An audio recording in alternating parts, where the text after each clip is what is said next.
Assalamualaikum warahmatullahi wabarakatuh. Untukmu wahai para pecandu rokok.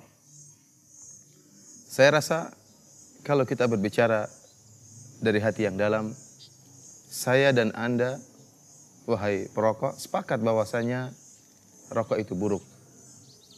Dan kita bisa lihat, ya, tidak ada satu dokter pun yang menyatakan bahwa rokok itu baik. Para dokter sepakat bahwasanya rokok itu buruk. Meskipun di antara mereka juga banyak yang merokok. Demikian pula kita melihat iklan-iklan yang terpajang dengan begitu megahnya, begitu besarnya di tengah-tengah jalan tentang rokok, terkadang memajang ya gambar orang-orang yang hebat, yang seakan-akan bertubuh sehat, padahal iklannya iklan rokok. Namun kalau kita lihat ternyata di bawah iklan tersebut ada tulisan yang meskipun ditulis sangat kecil namun masih bisa terbaca.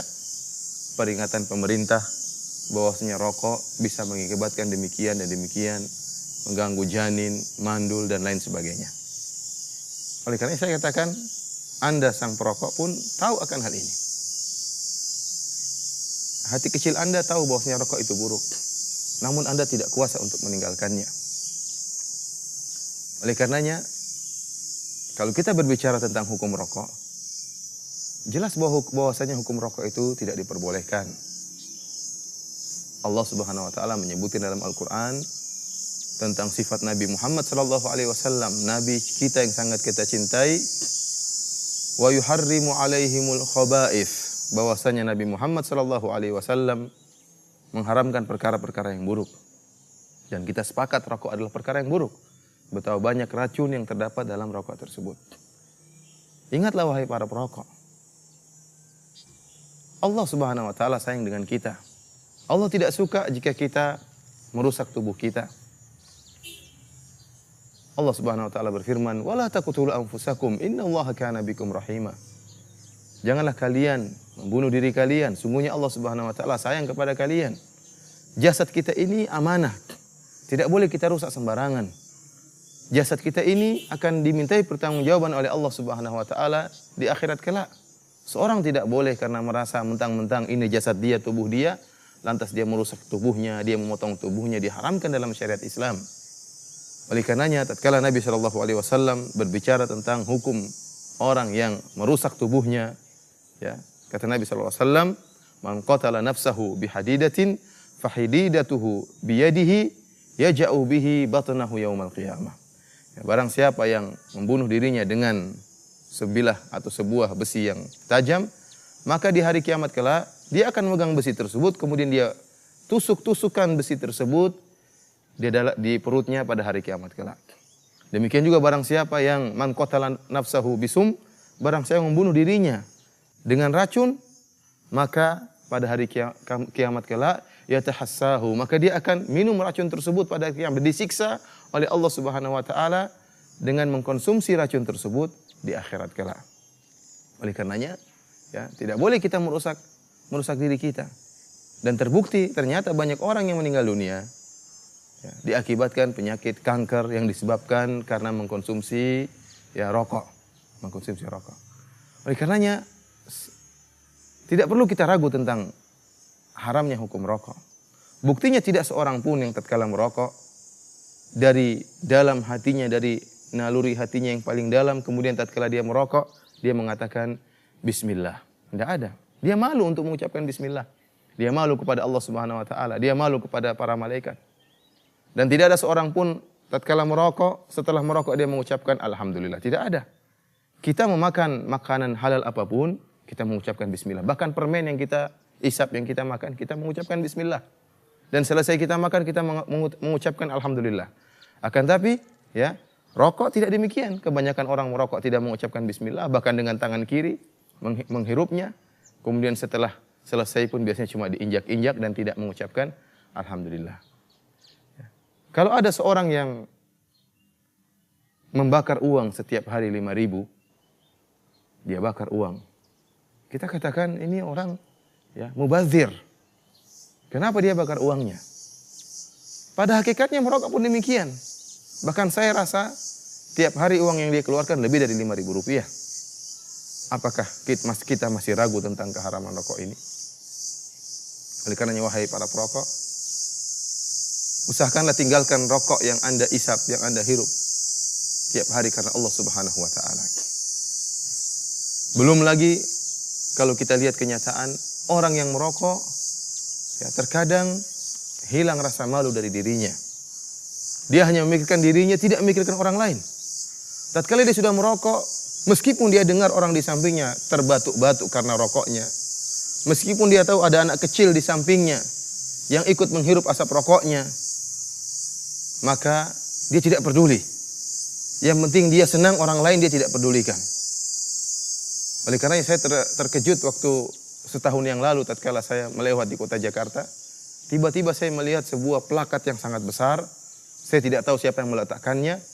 Ada tulisan dia senang sendiri, ya kami sakit bersama. Kira-kira maknanya demikian. Artinya apa? Dia sendiri yang happy, yang isap rokok, yang lainnya kesulitan batuk-batuk menghirup asap rokok. Apalagi dikatakan bahwasanya perokok pasif lebih berbahaya daripada perokok aktif. Dan ini kenyataan yang pernah terjadi dan pernah saya dapati. Saya tinggal di kota Madinah. Di sana ada seorang, ya saya kenal, orang tersebut seorang perawat. Suaminya perokok berat. Sementara dia seorang perawat yang menjaga kesehatan, tapi ternyata dia terkena penyakit paru-paru setelah diteliti akibat asap rokok suaminya yang sering dia hirup. Wanita ini perokok pasif, akan tapi terkena penyakit berbahaya karena menghirup asap rokok yang sering dihembuskan oleh suaminya. Oleh karenanya sering kita dapati orang yang merokok hilang rasa malunya. Selanjutnya saya tutup kajian singkat kita ini dengan menyebutkan beberapa manfaat rokok. Ternyata rokok itu ada manfaatnya. Sebagaimana perkataan sebagian orang. Ada yang mengatakan manfaat rokok diantaranya awet muda. Yang pertama. Yang kedua, katanya manfaat rokok bisa menghindarkan masuknya pencuri dalam rumah sang perokok. Dan yang ketiga katanya manfaat rokok adalah menghemat ya belanja rumah tangga, kebutuhan rumah tangga. Dan ada manfaat-manfaat yang lainnya mungkin nanti Anda sang perokok bisa menambahkannya. Kenapa manfaat rokok bisa ya mendatangkan awet muda? Ada yang mengatakan karena banyak orang yang merokok ya, mereka tidak berumur panjang. Tidak berumur panjang. Kenapa? Karena ya mereka telah meracuni ya jantung mereka, telah meracuni paru-paru mereka, menghitamkan paru-paru mereka dengan asap rokok. Ini manfaat yang pertama.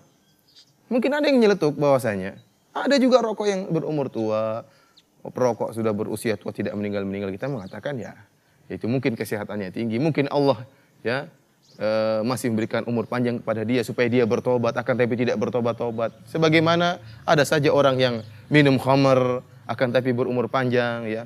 Mungkin menghisap ganja tetapi masih berumur panjang ya. Bukan berarti kemudian ganja tersebut menjadi halal atau khamar tersebut menjadi halal ya. Namun kalau kita bicara secara kenyataan yang banyak, secara keumuman bahwasanya kebanyakan orang perokok ya terkena penyakit yang berbahaya, penyakit kanker dan yang lainnya. Ya, adapun manfaat kedua bahwasanya rumah orang perokok tidak akan dimasuki oleh pencuri. Kenapa? Karena sang perokok di malam hari senantiasa batuk dan batuk. Senantiasa batuk dan batuk sehingga seorang pencuri kalau masuk ke rumah dia mikir-mikir, akhirnya dia pun tidak masuk rumah tersebut karena mendengar sang perokok sedang batuk-batuk dan dia tahu bahwasanya sang perokok tidak sedang tidur, alias tidak bisa tidur. Dan yang ketiga di antara manfaat rokok adalah menghemat belanja rumah tangga. Kenapa? Karena uang sudah habis, tidak bisa beli banyak-banyak untuk kebutuhan rumah tangga.